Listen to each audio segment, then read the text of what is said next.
সারা দেশের সঙ্গে রাজ্য জুড়ে ইঞ্জিনিয়ার্স দিবস উদযাপন করা হয়। রাজধানী আগরতলার কুঞ্জবন এলাকার পূর্ত দপ্তরের পানীয় জল এবং জনস্বাস্থ্য কারিগরি বিভাগের অফিসে যথাযোগ্য মর্যাদার সঙ্গে দিনটি পালন করা হয়। এই দিনের এই কর্মসূচিতে প্রধান বক্তা হিসেবে উপস্থিত ছিলেন রাজ্য সরকারের স্বাস্থ্য দপ্তরের সচিব কিরণ গিত্তে সহ দপ্তরের অন্য কর্মকর্তারা।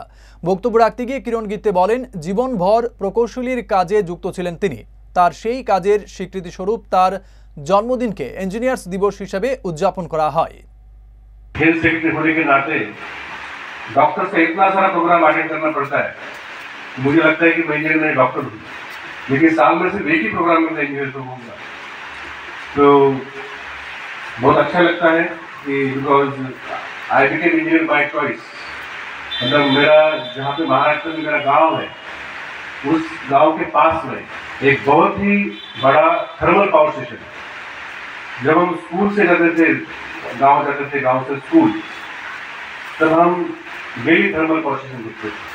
স্বর্ণকমল স্বর্ণ বর্ষা 2 জুলাই থেকে 23 আগস্ট। মেগা লাকি ড্রতে 2টি স্কুটি, লাকি ড্রতে 7টি স্বর্ণ মুদ্রা, হীরের গয়নার মজুরিতে 75% ছাড় এবং সোনার গয়নার মজুরিতে 20% ছাড় থাকছে। প্রতি কেনাকাটায় নিশ্চিত উপহার। এছাড়া যে কোনো হলমার্ক যুক্ত গয়নার সমমূল্যের হলমার্ক যুক্ত নতুন গয়না কেনার সুবর্ণ সুযোগ। স্বর্ণকমল জুয়েলার্স, আজই আসুন আমাদের আগরতলা এবং উদয়পুরের শোরুমে। শর্তাবলী প্রযোজ্য।